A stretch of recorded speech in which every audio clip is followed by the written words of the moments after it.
بسم الله الرحمن الرحيم. سيداتي سادتي، أهلا وسهلا بكم في هذا اللقاء الأسبوعي. هناك مثل تونسي يقول تيجي تفهم الدوخ.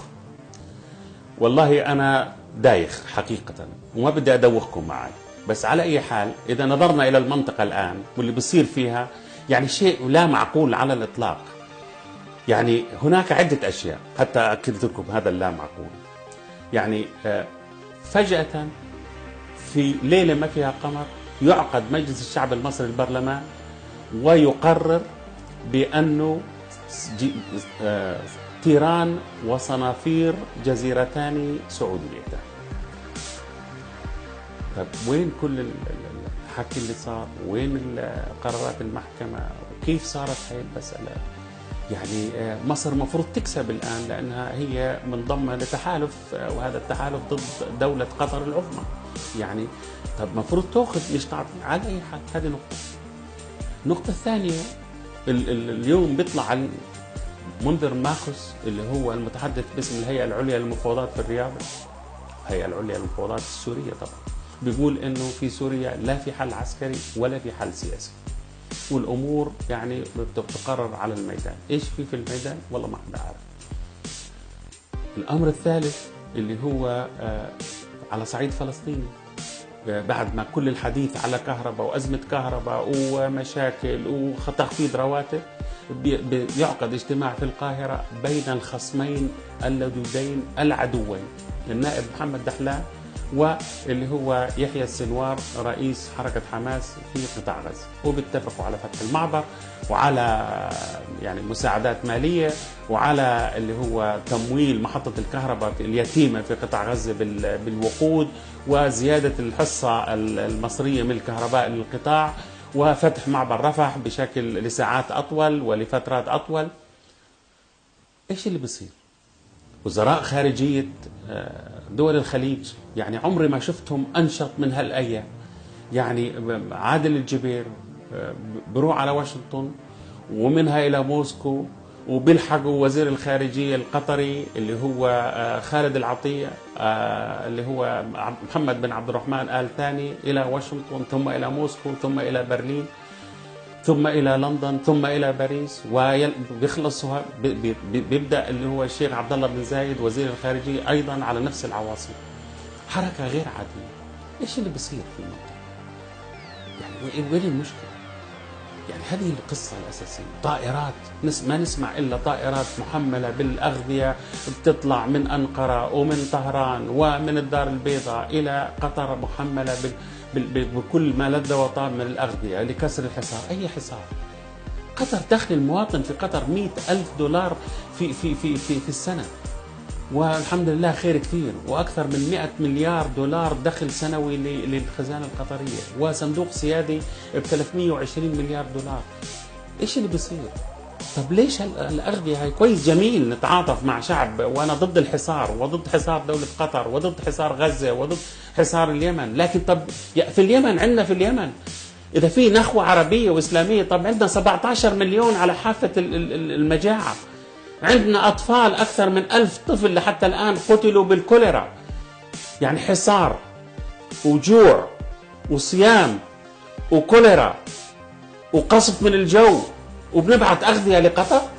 شو وين هالأمة هي رايحة؟ حقيقة يعني مأساة كبيرة، يعني مأساة بكل معنى الكلمة. جانا ترامب على الرياض، دونالد ترامب، وهات يا تغريدات، تغريدة ورا الثانية. قطر تدعم الإرهاب على أعلى مستوى. عزلة قطر هي بداية النهاية للقضاء على الإرهاب. قطر ارتكبت خطيئة كبرى عندما دعمت الإرهاب، ويجب أن تحاكم ويجب أن تعاقب. ضوء أخضر. أبدا قلنا خلص القيمة قايمة، وقاعدة العديد مش حتشارك بأي حماية لدولة قطر في حالة تعرضها لغزو أو لاحتلال.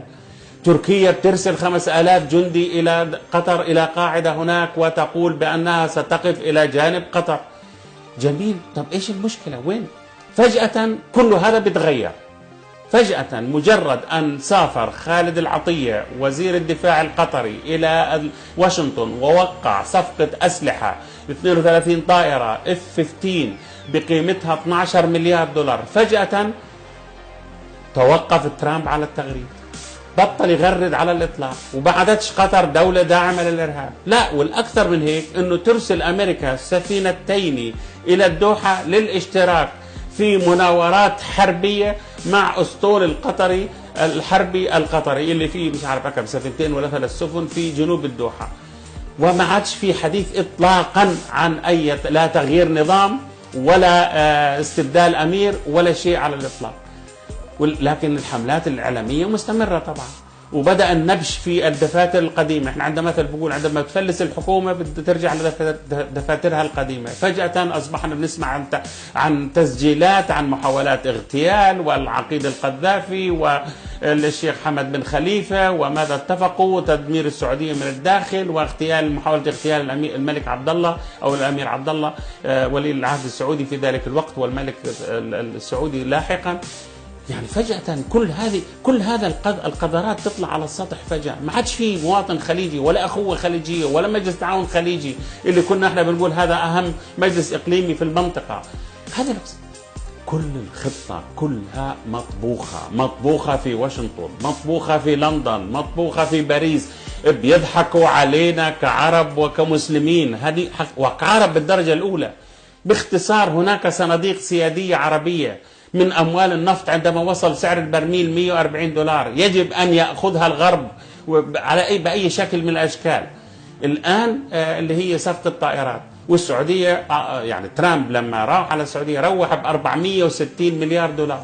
كان هناك صندوق سيادي سعودي بأكثر من 800 مليار دولار، بدأ يتآكل إلى أقل من 400 مليار دولار، وهناك عجوزات في الميزانية يعني حتخلص على الباقي، وأصبحت السعودية تستدين من الأسواق العالمية. نفس الشيء هناك صندوق سيادي إماراتي بحوالي 900 مليار دولار، مطلوب من هذا الصندوق أن يتآكل وأن يذهب إلى من يستحقونه حسب التعبيرات الغربية، أي إلى الغرب، إلى واشنطن على وجه التحديد، إلى جزية، إلى ترامب الذي قال بأنهم يجب أن يدفعوا ثمن حمايتهم، ما فيش شيء ببلاش.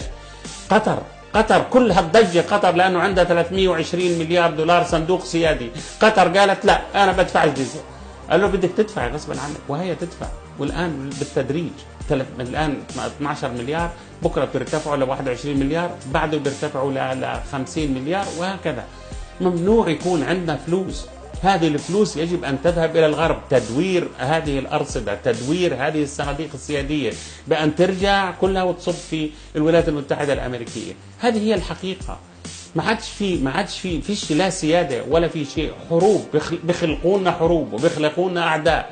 الآن إحنا عدونا إيران، بكرة حنصحى إنه ترامب بيتفاوض مع طهران، وبيتفاوض مع الخامنئي، وبيتفاوض مع محمد جواد ظريف، وبيتفاوض مع حسن روحاني في الغرف المغلقة. إحنا الضحية، مش إيران الضحية.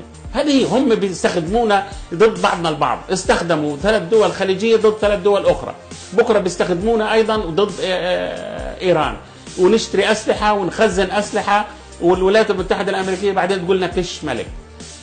المطلوب أموالنا. هذه الحقيقة، وإحنا أصبحنا أدوات نستخدم ونوظف ضد بعضنا البعض. هذه هي الحقيقة. إحنا يجب أن نلتفت، نقعد مع بعض. ليش وزراء الخارجية ليش بلفوا؟ يقعدوا وزراء الخليجيين مع بعض ويتفاوضوا ويحلوا المشكلة. إيش المشكلة؟ وين هي المشكلة؟ قناة جزيرة؟ طب ما عندكم عشرات القنوات، إيش المشكلة؟ إخوان مسلمين، ما أنتم بتتعاونوا مع الإخوان المسلمين. طب ما هو حزب الإصلاح وين؟ موجود في الرياض، حزب الإصلاح اليمني اللي هو الجناح السياسي لحركة الإخوان المسلمين اليمنية موجود في الرياض. طب علي محسن الأحمر إيش؟ ما هو ما كمان أيضا اللي هو نائب الرئيس اليمني، ما هو أصلا إخوان مسلمين. وين المشكلة؟ حماس بدها تصير إرهابية لأنه حماس بتقاتل العدو الإسرائيلي، بدها تنحط على قائمة الإرهاب. وحزب الله لأنه بقاتل العدو الإسرائيلي وحرر بلاده لبنان عام 2000 و2006 وصمد في وجه العدو الإسرائيلي، أصبح هذا إرهاب؟ يعني والله العظيم ما أنا فاهم وين رايحين. إحنا نقعد مع بعض، نتفاهم مع بعض. يعني ليش نجوع إحنا؟ ليش يجوع الشعب اليمني؟ ليش يجوع أهلنا في قطاع غزة؟ ليش يجوعوا أهلنا في السودان؟ ليش يجوعوا أهلنا في مناطق أخرى؟ ليش تتقسم ليبيا؟ قالوا لنا سيف الإسلام القذافي إرهابي، وسيف الإسلام القذافي اللي ملطخة بالدماء. هاي يفرج عنه سيف الإسلام القذافي، ويمكن يرجع لحكم ليبيا من أول وجديد. إيش اللي عملناه إحنا؟ إيش اللي عملته قطر؟ إيش اللي عملته السعودية في دعم الميليشيات اللي الآن فجأة أصبحت هذه الميليشيات؟ امبارح كانوا ثوار، اليوم أصبحوا إرهابيين، اللي بدعمهم إنه أصبح يجب إنه يقدم المحاكمة ويعاقب. إحنا الضحية، وإحنا اللي نستخدم كأدوات ضد بعضنا البعض، والهدف هو أموالنا، ملياراتنا. زمان كنا نتحدث على ملايين، الآن لا، الملايين صارت فراطة، الآن صرنا نتحدث عن مليارات. أبدا الحديث عن 20 مليار و50 مليار ولا شيء، فصغير، شيء صغير جدا. هذه هي الحقيقة. هل سنصحو من هذا الهوان؟ والله العظيم أشك، والله العظيم بيضحكوا علينا، والله العظيم أصبحنا مضحكا. وإلى اللقاء إلى الأسبوع.